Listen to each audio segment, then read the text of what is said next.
Good Friday afternoon to you. It's 4 o'clock, time for Sports4CLE. Hope your weekend is off to a great start. Plenty of Browns to talk about a little later in the show. It'll be Brad Ward from BrownsWire.com, and in just a minute we will welcome in G. Bush, host of the Ultimate Cleveland Sports Show, as well as the Barbershop from 8 to noon on 92.3 The Fan. Rusty Hardin, Deshaun Watson's lead attorney in those 23 civil lawsuits, was on the radio on the Payne and Prendergast show at 6:10 a.m. in Houston. Had this to say about the defense of Deshaun Watson's civil cases.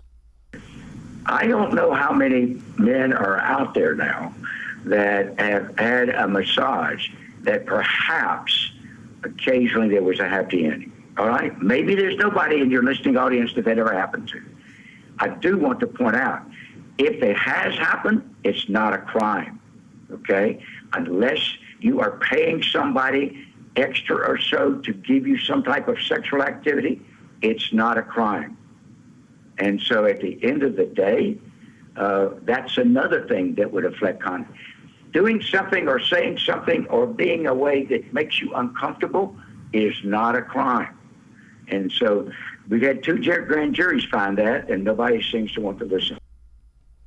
With that, let's welcome in G. Bush. G. Bush, I know you haven't heard that before. That was a little bit of a head-scratcher. Not sure where Deshaun Watson's attorney is going with that. Yeah, man. It looked like, why didn't he just say, look, two grand juries found no wrongdoing, no legal issues here in terms of whether or not this is going to be criminal or not. And we just stick by that. I mean, he's going into a lot of details. It's kind of loose and fast a little bit right there. Sometimes this gets the best of a lot of people out there too.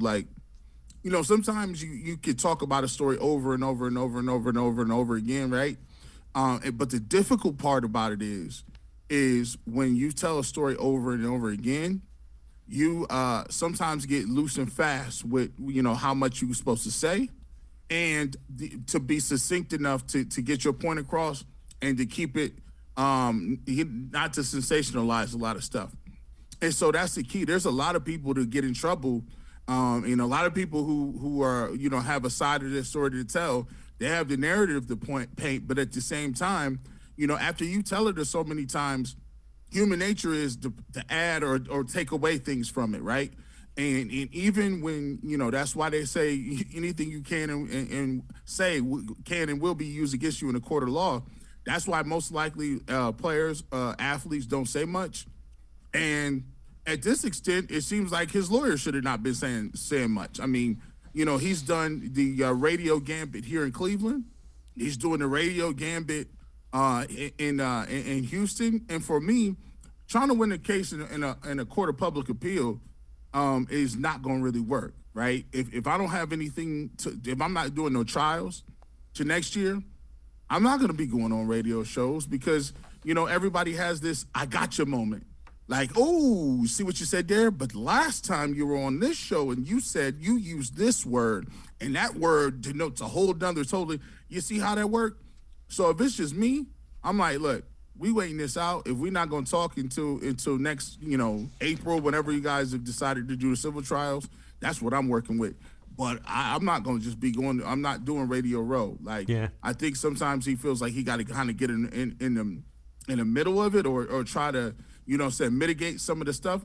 But another thing is mitigate what the other lawyer is saying. If you got new witnesses, talk about the credibility of those witnesses. And at the end of the day, once again, there's new stuff coming out every single day. But, for me, if it was me, I'm just going to play I'll do my negotiating behind closed doors. I'll talk to the inspectors or whatever legal counsel that I need to talk to.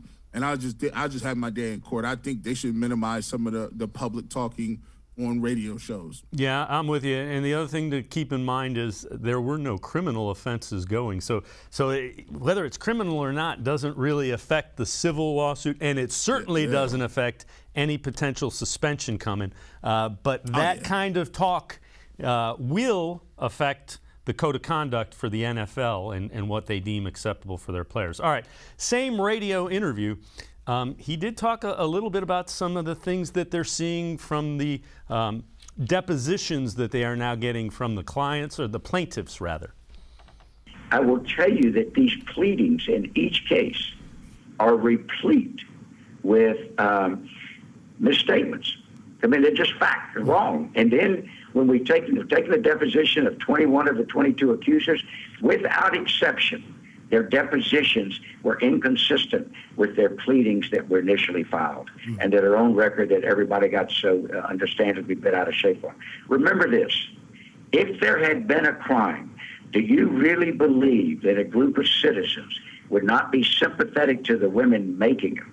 You got to remember, by the time these things are decided, everybody knew Deshaun Watson is asking to leave the Texans and go somewhere else to play.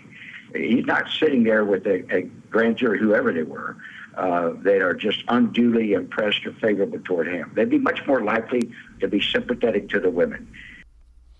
Now, G. Bush, that's a valid point. It is citizens in Texas, in Houston, Texas, where Deshaun Watson has said he wanted to leave. Yeah. I mean, that's more the line of, and this just goes back to me. I don't, like I said, I'm waiting for the civil trials. They can come out with some stuff in the civil trial. I'm like, well, that looked pretty bad. But until then, I'm just going to wait for the civil trial and figure out and take it case by case. Now on the outside looking in, he should be having many more statements like this. This is a statement where people can hang their hat on. They can say, well, you're right. It had already came out that he wanted to leave the Houston Texans. So he's not public, he's not some sort of knight in shining armor already. People in that state are like, wow, you especially when you have the narrative of an athlete that wants to get out of town and go somewhere else when things get bad. So that's one strike against Deshaun Watson. So that wouldn't make sense for them to just let him off the hook. Two, it's the simple fact that he did mention that there are misstatements and there are conflicts and there's different conflicting answers that the people gave between their testimony and their depositions. So that's something people can understand, and that's one of the things that you can look at if you believe Deshaun Watson. That's something you can say, well, why are there so many discrepancies in their stories? 21 out of 22 women have discrepancies according to them. And then the last one is you have the legal system on your hand. This country is not very kind. African Americans aren't just getting off every single day in this country, right?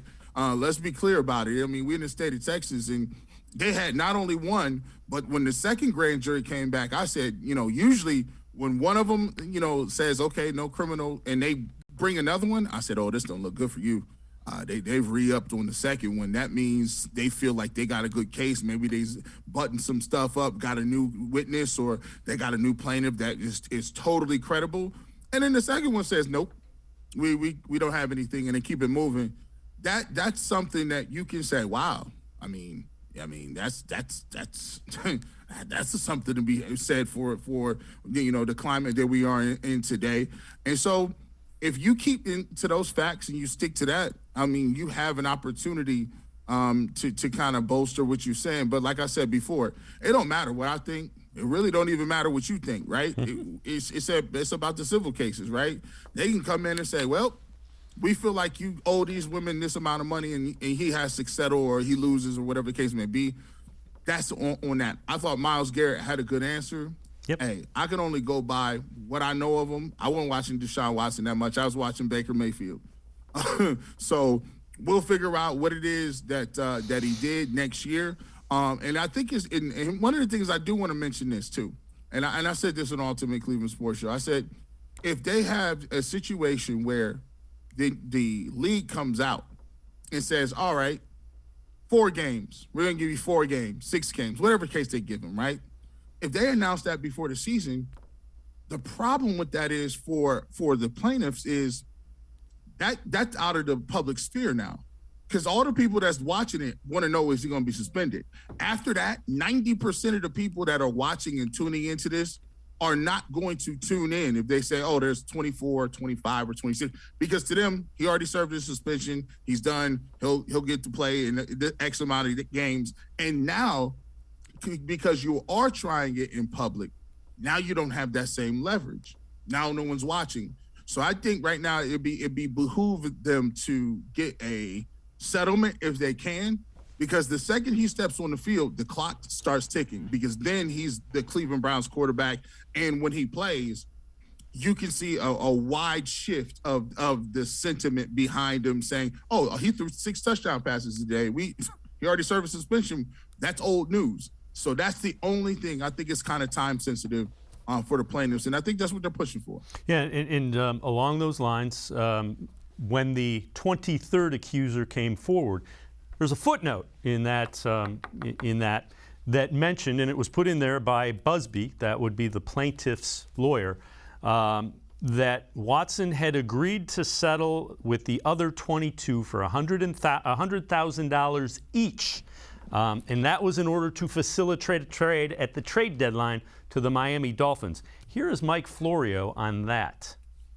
Different people are going to interpret different things based upon the fact that Watson was willing to pay $100,000 to each of these 22 individuals. And there's going to be a lot of people who look at that and say, why would he have offered $100,000 if he didn't do something he shouldn't have done? But that's not a reliable conclusion. I won't support that logic. Sometimes it makes good business sense to purchase peace, treat it as a transaction in order to get past this and move forward. He wanted to play last year for the Dolphins, so this was part of the price to pay to go play for the Dolphins. And that makes sense. Sometimes, and see, this is where it gets me, right? Because I watch Florio. I watch him all the time. So sometimes he comes on and says, listen, Deshaun Watson, you got to settle this. You got the money. Go ahead and settle it, Deshaun. And he gives you a brilliant point as to why you come away thinking, you know what, maybe he should go ahead and settle this, right? And then Florio comes back the next 2 days. You know what, Deshaun? I don't know, man. $100,000 to 22 women. I don't think the Browns got what they were paying for in this contract. See, you see how we do that? People that do radio shows are brilliant. Talk shows, we brilliant because we could give you an argument for both sides. And then you have you thinking it's the right move. And as soon as he signs them contracts or their NDAs and they go away, there will be 55, 45%, anywhere between 45 and 55% of the population that either believes, A, he totally did everything everyone said, and B, he's the worst person in the world. You know why? Because he paid. Now, to some people, if you ask 30% of those people, well, what would you do in this same situation? Well, I'll probably settle too. But it's the simple fact that it's not admitting guilt. And that's where we at in the two different levels. It's civil, right? So some people are saying, listen, as long as I ain't going to jail, I don't care what your public thought is. And at a certain point in time, I'm telling you, that's what it's going to come to.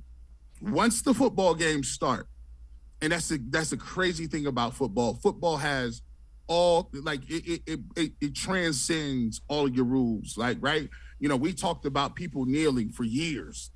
As soon as them games started, and people, as soon as they started and people stopped kneeling or whatever the case may be, ratings were better than ever. They never waned. People say, I'm never going to watch again. Come on, man. I done watched the Cleveland Browns be terrible for my whole life. You think that I'm just going to stop? Like, I can't, like, I'm going to watch my team. I'm not going to not watch Nick Chubb because I don't like Deshaun Watson. I'm not going to not support Myles Garrett because Deshaun Watson happens to be on this team. And I think the NFL knows that. I think the Browns know that. And I think the lawyers for both of these organizations or both of these plaintiffs and the defendants know that. And that's why they're both trying to cut a deal where they can get paid. One side can get some money. The other side can go on with their life. And now it's just a balance of what is that going to be. G. Bush and I are going to step aside, take a quick time out. Other side of the break, we will hear what the highly respected Peter King thinks about this. Sports for CLE will be right back. Stay with us. Come back to go forward. Back to learning new things.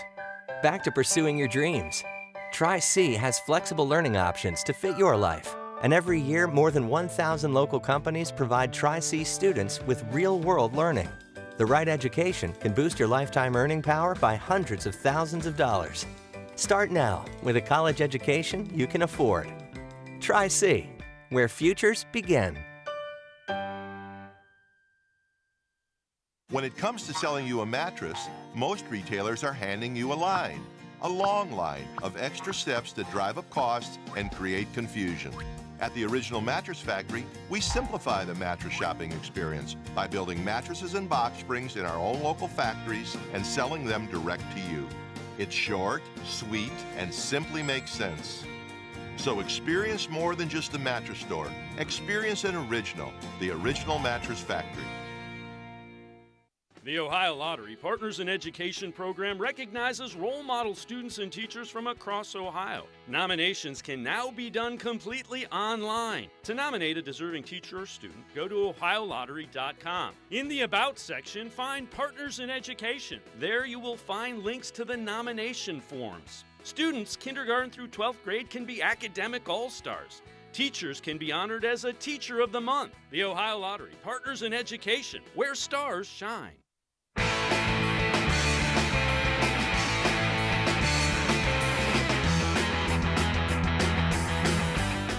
G. Bush from the Ultimate Cleveland Sports Show and 92.3 The Fans Barbershop. Saturday mornings and I continue. All right, Peter King, a well-respected NFL reporter for a number of years, had this to say about the long-term guaranteed contract the Browns gave Deshaun Watson. Mike, you know, when Deshaun Watson signed this guaranteed contract, 5 years, $230 million with the Cleveland Browns, I basically said at the time, and I continue to say it, I think it is one of the worst transactions I've ever seen an NFL owner make. And it isn't that Deshaun Watson as a football player isn't worth $230 million over a 5-year period. There's very little to do with it.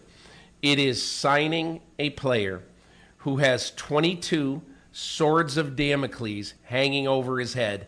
And this week, that became a 23rd sword of Damocles hanging over his head, because obviously now another woman has joined the parade of civil lawsuits against Deshaun Watson with, I would say, some harrowing accusations about sexual misconduct by Deshaun Watson. G. Bush, pretty strong statements from a guy who has a reputation around the NFL. Well, shout out to Peter King. He's a former Bobcat himself. I usually agree with a lot of what Peter King says, but, you know, Peter has been in the game a long time. He understands what this is, right? Like, you know, I think one of the things, and I can get where people say it's the allegations, right? But you got to understand, they understand what the league is about. The league is about, you know, what are you doing to win? What are you doing to get through? And what are you doing to be on top? Now, a lot of people don't want to hear that, right? But I could just give you, just go look at what's happening in college football with Nick Saban and the coach at Texas A&M. Jimbo Fisher. These guys are going. Fisher. Jimbo Fisher. They're going back and forth. You know why they're going back and forth? Because they're actually throwing the ugly stuff out there. Now, Nick Saban knows good and well that he's been doing what Jimbo Fisher's been doing his whole life. He knows that he was the first person to do it. See, but he wasn't even actually upset.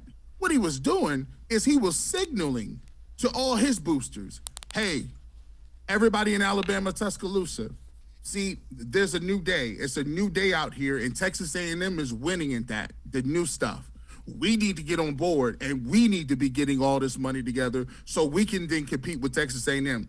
He didn't have no problem with that. See, Nick Saban, all he did is jump out off the roof and say, look, I'm wink, nod, and telling people, hey, we need to get on this new program because it's all about winning. And when you think that's in college is about that, the Cleveland Browns since 1999 have been a laughingstock. Since they have not, you know, in my generation, you know how many people have died and our generation's waiting for the Browns to even see a Super Bowl, just sniff a Super Bowl. And what you have is year after year after year after year, the Browns have been a laughingstock. I mean, think about it. The only thing billionaire people care about, they got all the money in the world, it's your legacy. Did you win or did you not? That's why it's an elite group of people that own teams. So when Jimmy Haslam is the joke at every bar mitzvah, he's the joke at every christening, he's the joke at every Christmas party, do you think that he's not going to at some point get desperate? Was the Browns' move to get Deshaun Watson desperate? Sure was. But guess what? I want to know if the Miami Dolphins would have made this move, would we hear about it? I don't think you'd be hearing at this level. If the Saints would have got him, I don't think you'd be hearing. The reason it's the Cleveland Browns is, well, how did we let the doormat Cleveland Browns hop up and get a kid like that and reset the market? The allegations are what they are. Like we can discuss them and we can go over them ad nauseum. I'd ask Peter if I could rebuttal. What's the difference between 20 and 23?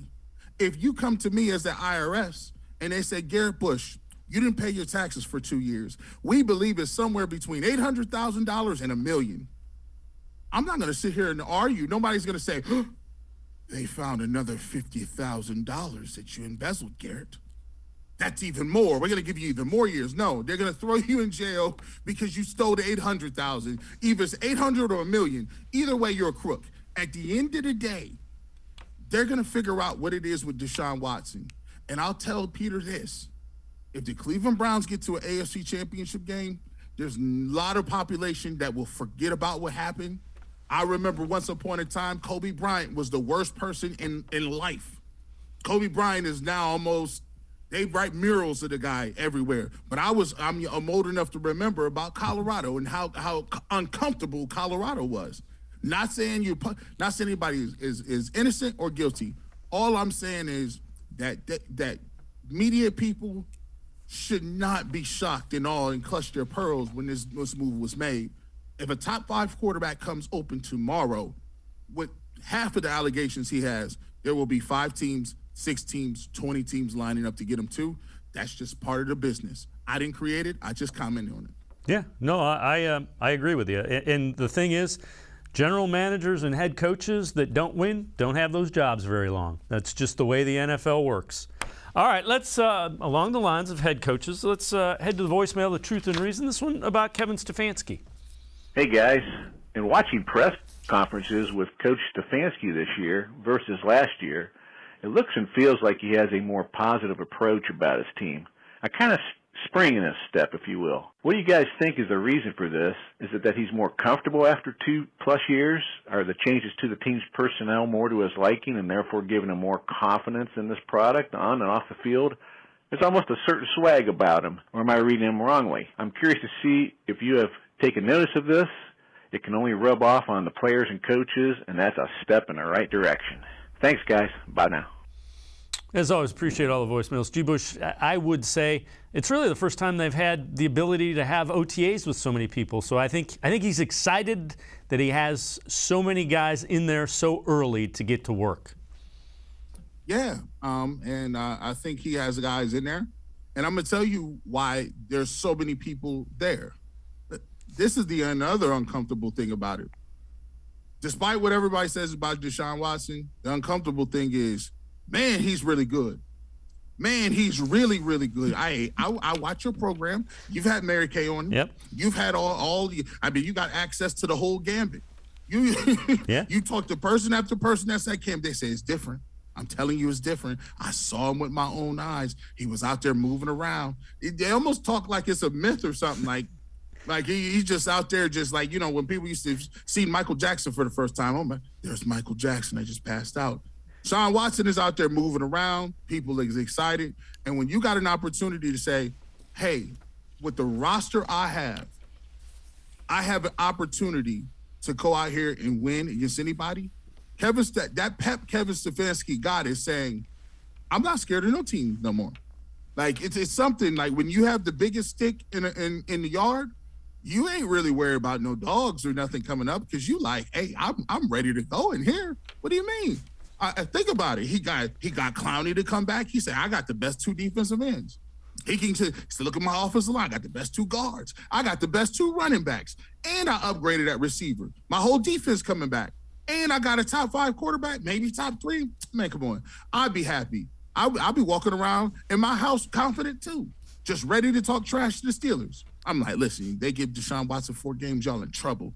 You're in trouble. I'm waiting to see Mitch Trubisky. Shout out to him. He's from this area. But I'm waiting to see him or Pickett. That's what a quarterback does for you. G. Bush and I are going to step aside, take a quick time out. Other side of the break, we will head back to the voicemail of Truth and Reason. Interesting thought about Andrew Berry and the way he's building the Browns. Sports for CLE. We'll be right back. Stay with us. The Ohio Lottery Partners in Education program recognizes role model students and teachers from across Ohio. Nominations can now be done completely online. To nominate a deserving teacher or student, go to ohiolottery.com. In the About section, find Partners in Education. There you will find links to the nomination forms. Students kindergarten through 12th grade can be academic all-stars. Teachers can be honored as a Teacher of the Month. The Ohio Lottery Partners in Education, where stars shine. The Greater Cleveland Sports Hall of Fame celebrates the star athletes and notable sports figures who were born or have made their home in Greater Cleveland. It tells the story of discipline, commitment, perseverance, sportsmanship, and excellence in achievement. It encourages and inspires those who believe in sport and its direct impact on the well-being of our community. Go to clevelandsportshall.com or follow us on Twitter at GCLE Sports HOF for more details.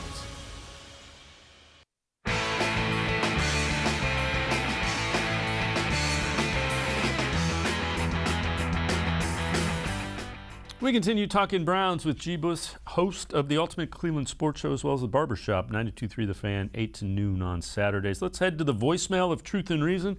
This one about the way Andrew Berry is building the Browns. Hi, guys. Regarding Andrew Berry's sustainability program, I know it's been compared to the Rams, but it looks to me more like the Patriots back in their heyday. When you look at the over the cap, the roster signees for next year, it looks like he's got next year's starting lineup pretty well tied up as well as this year's. Joe Wood seems to like the defensive tackle rotation the way it is, so it looks to me like he's got a program where he's not going to be signing too many high-priced free agents. He's going to reward his own, attempt to keep his own players. In this program, it looks like the later-round draft picks are going to be a big factor in this, so I guess that means that Phillips Harris and Jordan Elliott are pivotal figures. Thank you for listening. As always, appreciate all the voicemails. G. Bush, he said he was going to develop, and that's kind of, he's stuck to it. I think you could look at the David Njoku, even though they didn't draft him, he was here before. But David Njoku was one of those guys that was, young, very young when he came out. He's not even in his prime of his career yet, so that's why that deal made sense. I know a lot of people was just like, oh, my goodness, they're paying him top 5 tight end money, and it's just crazy. I don't understand it. And I said, well, you guys have to understand team building. So many times, the reason why the Cleveland Browns were atrocious before is because they used to draft the people. They would draft the wrong people. So when you draft the wrong people, even though you would have the benefit of maybe controlling a first-round pick for a 5th-year option that you can sign them 2, tie them up, they whiffed on them. Even though you can get the way to build a team, you get a young quarterback that's nice, that's great, and you ride him through his rookie deal when he's getting pennies. You can spend money other places to get other guys to come in, and you can have a window to win. Guess what? They whiffed on all the quarterbacks. They whiffed on Whedon. They whiffed on Manziel. You whiffed on Brady Quinn. You don't even get those. Those guys are not even making it through their first contract. And then, not only that, the Browns were a team known as, hey, let's give some dollars out. Let's give some dollars to guys that come here at the end of their career, cash your checks, eat your team dinners, steak eaters, hang out, and talk about all the intangibles that they got. No, we need guys that can play. I don't need guys to bring me the Patriot way here. I'm going to bring you how we used to do it. Willie McGinnis, you can't play no more. It don't matter. Lomas Brown, you can't play anymore. We getting all Kenny Britt. We getting all of the dudes that telling us about the way we used to do it. Well, listen, that was in 1986. That's not working no more. We need guys that can play. And guess what? They've hit on some of their first-round picks. Guess what? Now they're signing them. They're getting them to the second contract, right? And the guys that they are bringing in, the tellers of the world, guys like that, who they feel like, hey, we can get something for him, we can develop him. They've developed him and kept him too. And they're going out getting other free agents to kind of figure out in savvy trades, like bringing in a guy like Amari Cooper. So they're doing it all over the place. And I think the great part about it is that you mentioned this year, the defense, for the most part, everybody's back. Your linebacking core, you got a couple of new guys at D-tackle, but for the most part, those guys are being in your system. So we'll see what your Jordan Elliott's are, your Tommy Togiai's. We'll see what they are. Sheldon Day. We'll see what those guys are. They went and got a Taven Bryan to see what he's going to do. We'll see if they can develop. But for the most part, secondary is all back. Safeties are all back. Linebackers all back. Joe Woods has no excuses. He can run whatever he wants now. You've been 2-3 years in the system. I think people will be comfortable. And even if there is a suspension, I expect the defense to be a lot further ahead of the offense. And Myles Garrett, that's what he's the leader. He's a team leader on that side of the football. Even with a suspension, your other leaders got to step up. It's unacceptable for the Browns to have this much talent and say, well, we're going to go 2-4 while Deshaun ain't here. Whoa, Deshaun ain't even been here like that. We need Chubb. We need Hunt. We need Clowney, and we need Myles Garrett and some of these other guys, Denzel Ward, to step up and say, hey, we're going to play strong defense, and we're going to run the football, and we're going to get it done with Jacoby Brissett. And I think that's where they need to be talking about, and I think that's the kind of the mentality they got, because they do have a lot of continuity for the first time. So all the people that love continuity, we have to have the same coach and the same quarterback and the same general manager and all the support staff at once and keep the same uniforms, and we'll be good. See, continuity. You'll be good this year, right? All right. I'm with you. The defense could end up being scary good. All right. This tweet is from Jack Duff, and it's interesting. Out of over 1,000 wide receivers that Pro Football Focus graded in college in 2021, 1,009, David Bell was 18th, also tied for the 4th missed tackles forced by a wide receiver. Those are all really good things. And when you look at David Bell, the thing I keep hearing about David Bell out at OTAs, he doesn't drop the football. That's what I like the most. I was asking, they kept, everybody got these little top lists, top performers at OTAs. And obviously, David Bell was one of the dudes everybody cut, copied, and pasted on the top line. It's just like, he doesn't drop the ball. He seems like a veteran. He's mature. He just seems to be, he seems to always run the right route. He's, and obviously there's no pads on, but I think it's a little bit of a reason why, they said, hey, I think they might have offered Jarvis some money. And he said, but look, we got a young guy that we excited about. We're going to play him a little bit, right? And so, this is where, and this will boil down to the season about how good. We'll find out two things. We're going to find out what Stefanski is about, right? Because now, I ain't going to say he's on the clock, but he's kind of on the clock. At first it was Odell Beckham Jr. He was gone. Then after that, the angry mob came for Baker Mayfield. He's gone. Now listen, that angry mob is still out there with the tiki torches. I'm telling you, they've conglomerated now. It's the Odell Beckham Jr. camp. It's the Baker Mayfield camp. And now, all of a sudden, this ain't William and Dick camp. It's the tiki torches.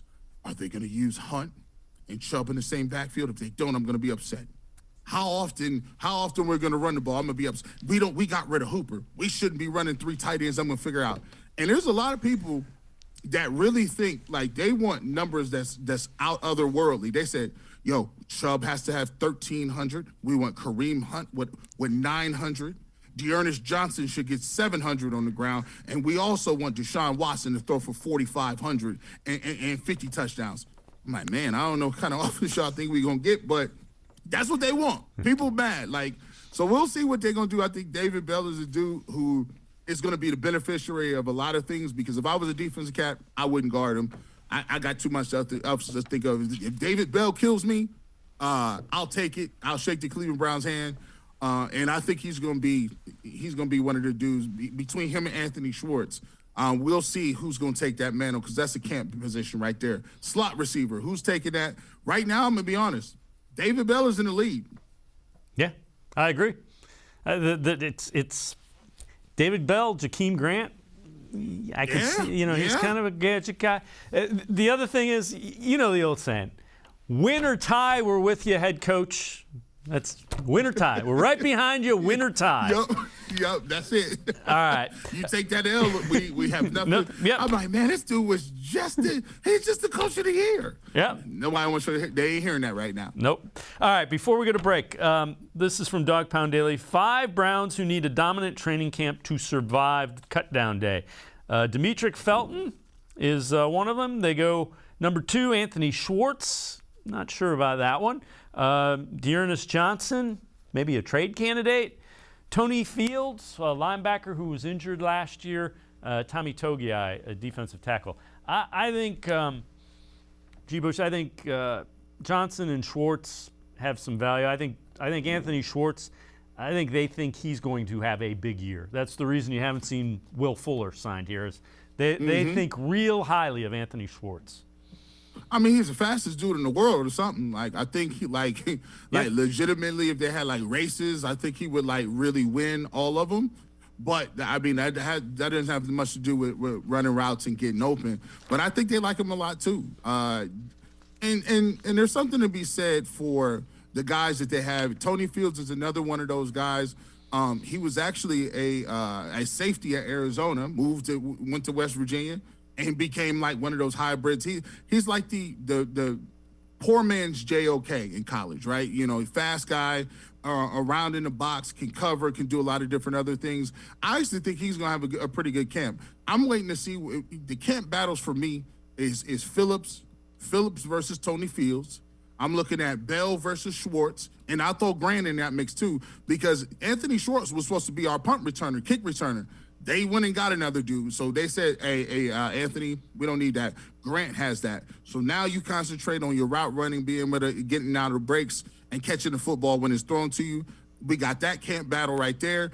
And I also think I've been seeing a lot of Hudson and Hubbard, right? You take a look at Hudson, the guy out of Cincinnati. I think they want to I like his athletic build.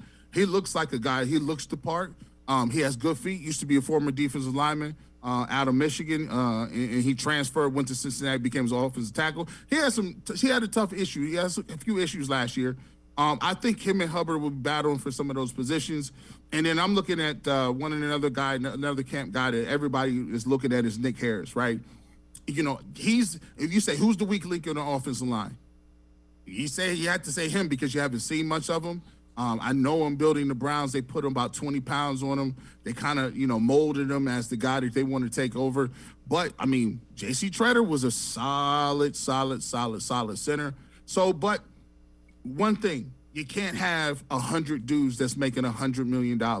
Some of these guys got to develop. Some 3rd or 4th rounders and 5th rounders got to develop. And if you want to call them the Steelers or the Patriots or the Ravens or traditional teams, you got to find these dudes where they turn on the tape and say, where did the Browns get that guy from?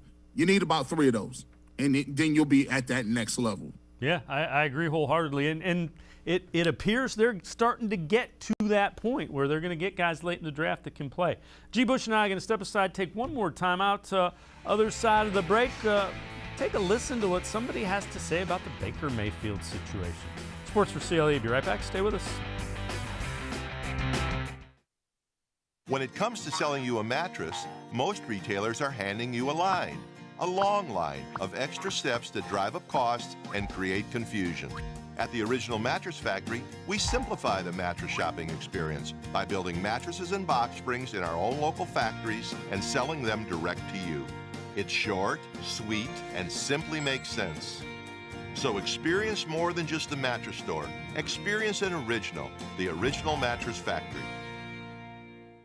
The Ohio Lottery Partners in Education program recognizes role model students and teachers from across Ohio. Nominations can now be done completely online. To nominate a deserving teacher or student, go to OhioLottery.com. In the About section, find Partners in Education. There you will find links to the nomination forms. Students kindergarten through 12th grade can be academic all-stars. Teachers can be honored as a Teacher of the Month. The Ohio Lottery Partners in Education, where stars shine.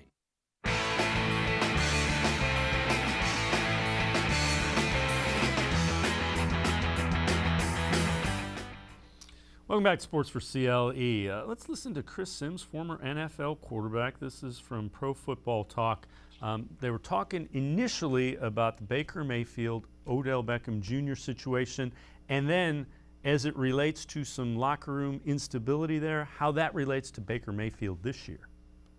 You want to talk about there was locker room talks with OBJ and Baker Mayfield? What do you think the locker room's going to be like in Cleveland if Baker Mayfield walks back in there again? What do you think that's going to be like? I mean, that to me is why you can't even do it, Cleveland. I mean, he's going to be pissed off. It's going to cause division on your team. He's going to talk crap about everybody in the organization. I mean, it's just there's no way that's going to work. You know, so, hey, I mean, Baker, even though we talked about his ego and everything here, this is one where I'll back him up for not wanting to play for Cleveland. I totally understand that. I think that's pretty apparent, and they've screwed him over. And I think the other thing that clip there shows there, too, again, is something that we've tried to beat down everybody's brains, I think, for the last 2 or 3 years. Odell Beckham Jr. is loved by all of his teammates. Loved. Like, no matter what team I've ever talked to he's been on. The Giants, everybody loved him, except for the Mara family and Eli Manning. Everybody else loved him. And so it's just amazing how the perception doesn't meet the reality there to a degree. So, G-Bush, let's focus on Baker Mayfield. I don't know that he can afford to come into the locker room and do anything other than be a model citizen if the Browns want him back. He needs to rebuild his rep. And, this is the problem with it. And when you I've been working a long time to get in the game, man. And it's just, I think some people don't really speak like this. Think about what you had to do to just even be part of the media and to get back and forth and work on podcasts or do anything of note, right? And this is all why you're doing another job, and this is why you're trying to figure it out. And this happens all over, and this is just Cleveland. We're not talking about the whole world. And this is just one profession. Think about how hard it is to get to the top of the food chain in any profession. Those individuals did not get there by telling people that they're not going to do certain things. I mean, you know, we could talk about people working midnight shifts for years just to even get on a day shift. Like, so the thought process that, you know, the worst thing you can be as a quarterback, as a person, ask Colin Kaepernick about this. When you out of the league and you out of the league for 1 year, that turned into 2 years, that's the worst thing you can be. Even if you Marcus Mariota and you just sit behind somebody and hang out, you in the league, you learning a playbook, you're around the guys, you're around different head coaches, you're around assistant coaches. So even if some of those guys go to leave and go to another organization, they can say, hey man, we need a third quarterback. Hey, what do you think about Marcus Mariota? What's going on with his name? Oh yeah, I was with him over there at over there in Oakland, in Las Vegas, and he was a model guy, did his thing, came in, did his job, kept his mouth shut. I think he's a good guy. You know what? That equates to new checks. That equates to new streams of income. And all of these guys want to do something after football too. So the thought process of people turning down these opportunities to come and do it. And one of the things too, Greg Newsom said this and JOK said this in the interview. I mean, it's kind of funny. I mean, it wasn't like no distraction, like it was like, oh, we couldn't do our jobs. At the end of the day, we play defense. They don't affect us. We got to stop the other team. So what Odell and Baker doing over there ain't really stop. We just was like, oh, that's kind of weird. It's kind of like we talk and say, so that's not no distraction. If everybody else came in here, right? If everybody else came and showed up and Baker was there, as long as they check is coming, they good. That's like me saying, you know what? Ken Carman and Anthony Lima, you know what? They've been off the air at vacation. That means I can't do no barbershop shows because they're over. No, I'm going to go in. I'm going to do my barbershop, and I'm going to say, salute. Send me a postcard from the Bahamas, fellas. Yeah, I hope it works out. Your tan looks great when you come back. That ain't got nothing to do with me. People don't care like that. I just think people should just break it down in the lowest common denominator so it just makes some sort of sense. It probably won't happen. It's not going to happen. But if it did, no one's going to lose any sleep over it, and no one's going to cry and be on, they got to go seek professional help. That's not happening. G. Bush, as always, appreciate the time. Great stuff. Again, watch him Ultimate Cleveland Sports Show Monday through Friday, 11 o'clock to 1 on YouTube, and then you can listen to him Barbershop 92.3 The Fan noon from 8 until noon on Saturdays. We will see you again next week. Thank you, my man. Appreciate it. Appreciate it, man. All right. We're going to step aside, take a quick time out. Other side of the break, Brad Ward from BrownsWire.com joins us, Sports4CLE. Be right back. Stay with us. Come back to go forward. Back to learning new things. Back to pursuing your dreams. Tri-C has flexible learning options to fit your life. And every year, more than 1,000 local companies provide Tri-C students with real-world learning. The right education can boost your lifetime earning power by hundreds of thousands of dollars. Start now with a college education you can afford. Tri-C, where futures begin. When it comes to selling you a mattress, most retailers are handing you a long line of extra steps that drive up costs and create confusion. At the Original Mattress Factory, we simplify the mattress shopping experience by building mattresses and box springs in our own local factories and selling them direct to you. It's short, sweet, and simply makes sense. So experience more than just the mattress store. Experience an original, the Original Mattress Factory. The Ohio Lottery Partners in Education program recognizes role model students and teachers from across Ohio. Nominations can now be done completely online. To nominate a deserving teacher or student, go to ohiolottery.com. In the About section, find Partners in Education. There you will find links to the nomination forms. Students, kindergarten through 12th grade, can be academic all-stars. Teachers can be honored as a Teacher of the Month. The Ohio Lottery Partners in Education, where stars shine.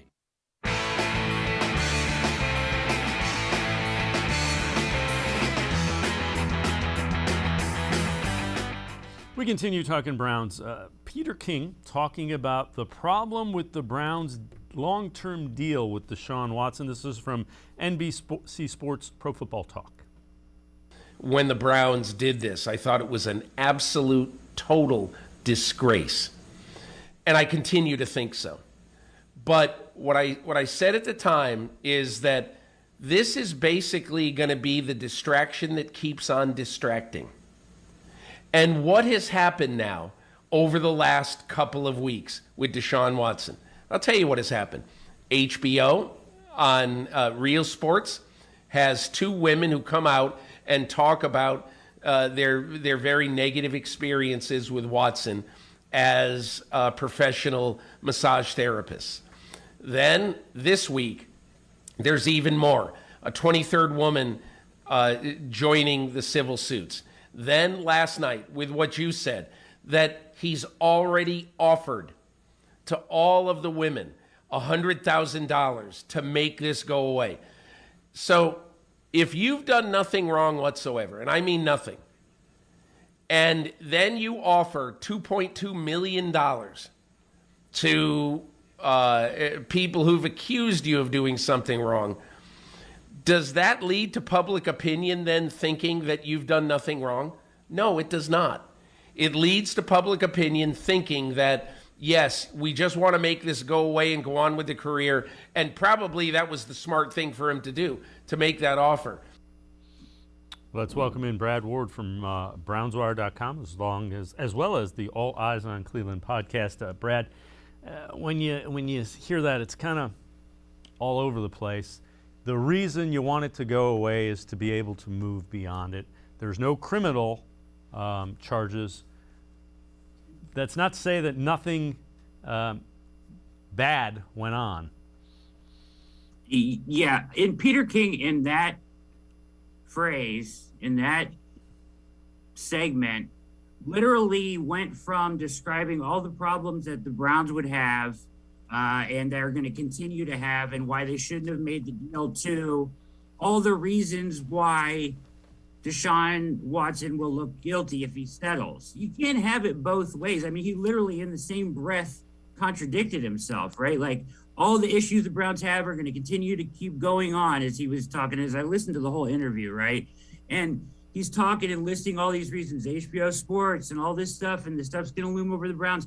But if he settles, and he was going to settle, right, then he looks guilty. Like, you can't proclaim both things in the same sentence. And I respect Peter King greatly, but he's contradicting himself in the same sentence there, kind of. I don't know, Dave. That one kind of threw me for a loop. He was all over the place on that one. Yeah, I agree with you, and I understand what he's saying, but at the same time, you can't have it both ways. I think that's pretty well stated right there. Mike Florio talked about why Deshaun Watson would have offered the settlements that he did at the trade deadline, because the Dolphins wanted him to do that as part of the agreement to acquire him from the Texans. That deal fell through. But here is Mike Florio on why you would settle if you're Deshaun Watson.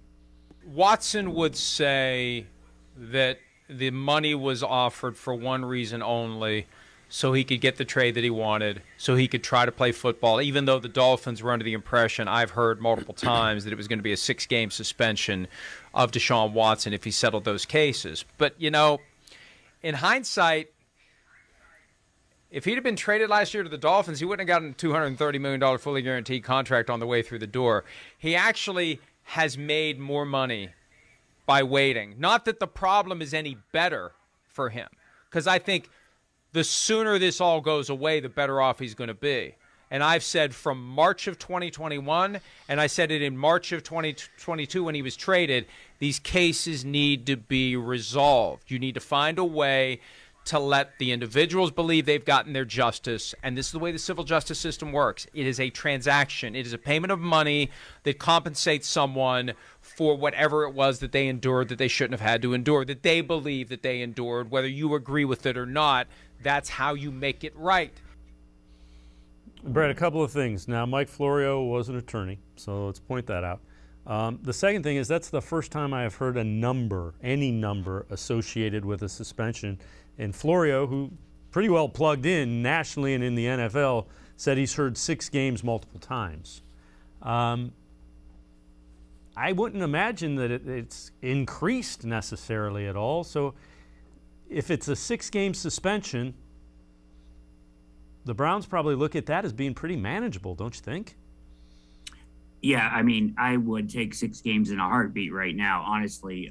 You know, there are some things, to be honest, that came out in this 23rd case that worry me a little bit. If you kind of dig into the elements, there are some aspects of it that make me think that maybe there's a little bit of, like, the criminal side of the law could come back into play, and that worried me a little bit with the third party and everything, and I won't get into all the details of it, but that kind of worried me a little bit. So I'd kind of jump on 6 games. I love 6 games at this point. You know, he states that the Dolphins had it on good authority that he was going to take 6 games, or he was going to get 6 games if he settled then.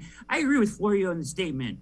Now, Florio's been really hard on the Browns, and so is Peter King, and so is Sims. And, you know, I listen to those guys, and I like Florio, and I agree with him here that from my perspective, from Florio's perspective, from our seats, it's easy to say, settle, make him go away. And honestly, I think that's what would be best for him. Maybe somebody does need to have that reality check talk with him. Like, this is probably what's best. Make these go away. Because if he really wants to fight these cases, and I had a California sports lawyer, Jeremy Evans, on my show yesterday, talking about the length that these cases could take. We're talking a long time to litigate all these cases going on, you know, especially when you can't do it during football season. So I agree with him about the settlement, but once again, you only get one name, and it's up to him what he wants to do, right? I would take 6 games in a heartbeat. I'm worried it could be more, honestly, at this point. But, you know, and that was a long time. That was a year ago that the Dolphins thought it was 6 games. And I will say this about Florio and Peter King. These are the same guys, Dave, that in December, if the Browns didn't make the playoffs and had kept Baker Mayfield, would be pounding on the table saying the Browns don't have a good enough quarterback. That's why they're not in the playoffs. So just FYI, I'm with you. And again, they're pretty well plugged into the NFL. So that 6 games with the Dolphins is probably something that they heard from pretty good authority. We'll see. Oh, I'm for with sure. you. I'm concerned it could be longer as well.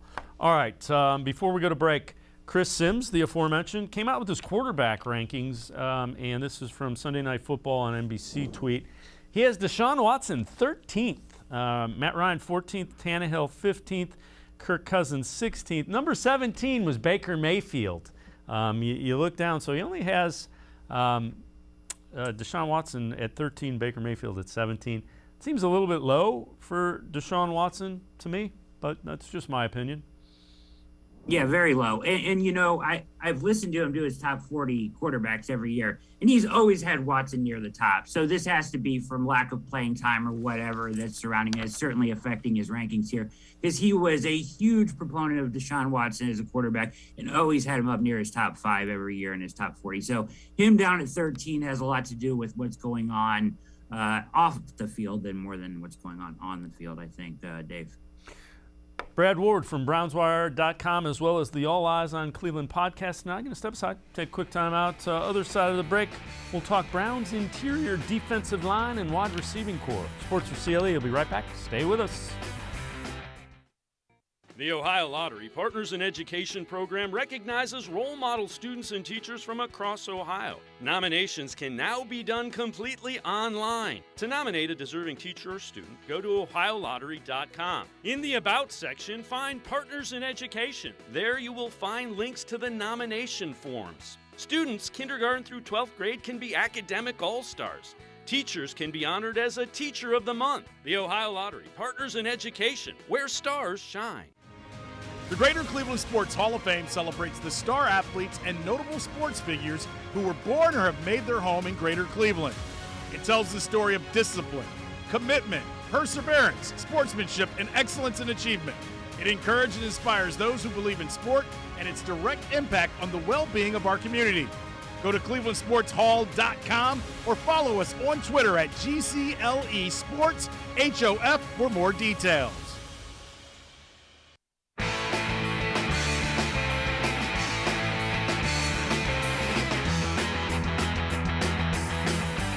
We continue talking Browns with Brad Ward from BrownsWire.com, as well as the All Eyes on Cleveland podcast. Brad, Browns' defensive interior line. I'm a little concerned. What are your thoughts there? Yeah, I think we should be concerned. It's probably on paper the worst one in the league, to be honest. I think I've seen that a couple places too. Now, I would feel a lot better had they gone out and got Nakeem Hicks or Ndamukong Suh. I don't think it's going to happen, though. I kind of get the feeling that, from people in the know that they're pretty happy with their roster and this is what they're going to roll with. If that's the case, it's all about Jordan Elliott for me. It's all about Perion Winfrey for me. Jordan Elliott is in that year where he should make a jump. I've heard that he's in good shape and that he's looked pretty good. I would like to see him make a jump and pay off that, mid-round draft pick there, and I'd like to see Perion Winfrey contribute big this year. So I think those guys will be huge. Sheldon Day, too. It's going to be a rotation, right? They're going to be working a lot of guys in and out, which has its advantages. Once again, you got to point to the analytics here where they've devalued this position so much and stopping the run so much. It's about getting to the quarterback, and that's probably what they're going to focus on, especially in the interior, too. I mean, there's potential there, but like you mentioned, they're young guys. They're counting on young guys to step up. All right, before I let you go, you concerned about the wide receiving core and the pass catchers? And if so, why? If not, why? I am a little, right? Like, I like who they have in the rooms.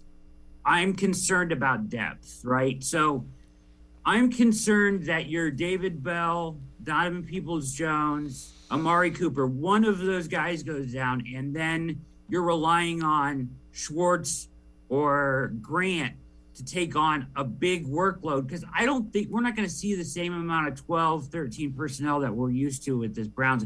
This Browns team, I think we're going to see more 11 personnel, more 3 wide receivers on the field. You're going to need those guys, I think. Even in the tight end room, you're thinner, right? We're talking about 2 guys before you get to Forinstall, I think is his name, is their 3rd string tight end right now. So there is an issue with depth for me. on the front line, I'm okay with that. I'm good. I like David Bell. I think Peoples-Jones will be great. But I think they're depending a lot on Schwartz. I hope it works out. I hope it really works out. I think they have a lot of confidence in him. But I think that I would have felt better had they gone out and gotten another veteran. I'll just say that. Yeah, I'm with you. And again, it's a case of they want to give they're giving young guys a chance to step up. They need to take advantage of it and step up. As always, Brad, great stuff. Appreciate the time and the insight. Brad, thanks very much. Thank you, Dave. Have a good one. All right, Brad Ward, make sure you check him out. He's a writer for BrownsWire.com. Also hosts the All Eyes on Cleveland podcast. It's going to do it for this edition of Sports for CLE. We will see you back here Monday at 4 o'clock. Have a great weekend, everybody. We'll see you Monday.